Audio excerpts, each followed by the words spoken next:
Hello everybody, welcome to Crystal Key.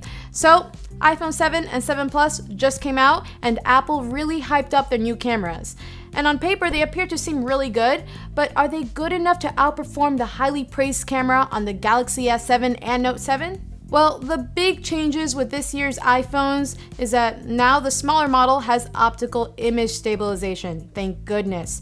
So video should be smoother and pictures should be less blurry. And there's also a higher aperture of 1.8 for shallow depth of field and hopefully brighter low light pictures.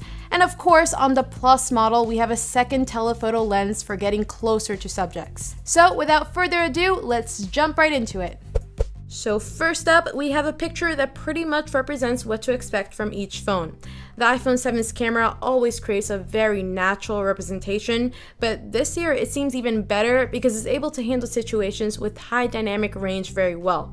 And the Galaxy S7 is also really great at handling high dynamic range situations like the sky, but it's always a little less natural and I guess more eye-catching with its punched up colors and cranked up contrast.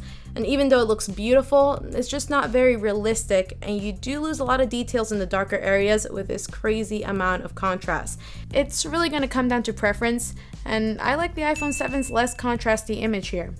Now here you'll see that the Galaxy S7's lens is a bit more wide angled, so you're going to be able to get more in the shot. So if you see the top of that structure here, the iPhone has it very out of frame. Now one big difference, and this is always really important to me, is how well the iPhone 7 captures the blue of the sky. You have much more information in the clouds, whereas with the Galaxy S7, it shows the clouds as just being pure white. I mean, there's really no amount of editing that can fix that. And I do like the vibrant colors more in the Galaxy S7, and that bump up in contrast does look good here. In this situation, it comes down to great dynamic range versus great colors and contrast. So I'll give both a tie. Really, all flagship phones these days will do very well in outdoors. And this is a shot that last year's iPhone 6s would lose easily due to the fact that the depth of field would be very lacking. But this year, the iPhone 7 really competes with the S7 with very similar apertures, so we have a nice blur behind the subject, really emphasizing the flower on both.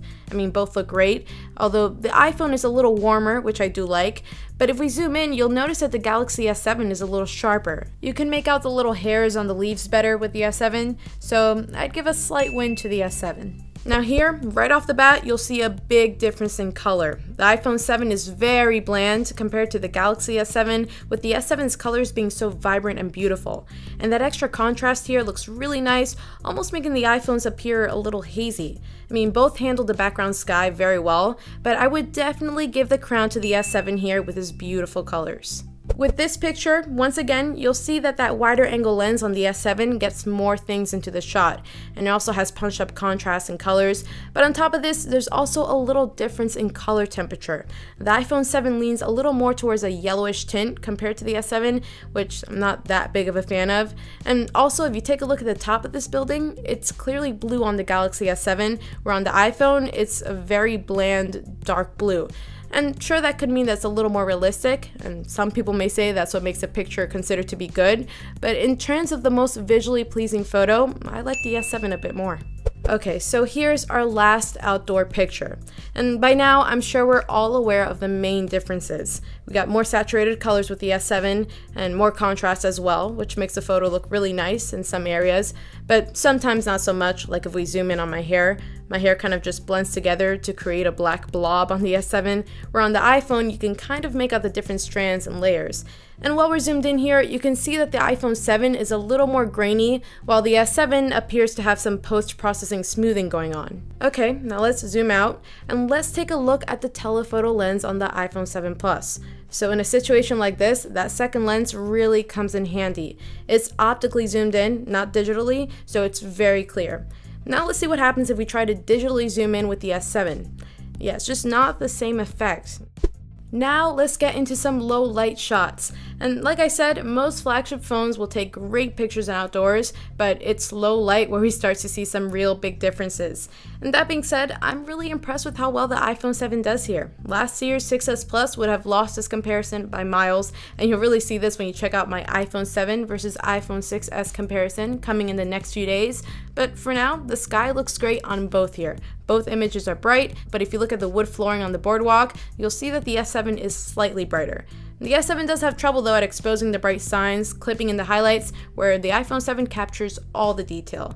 And the S7 has a bit more post-processing sharpening going on, but not by much, and both phones are very colorful here.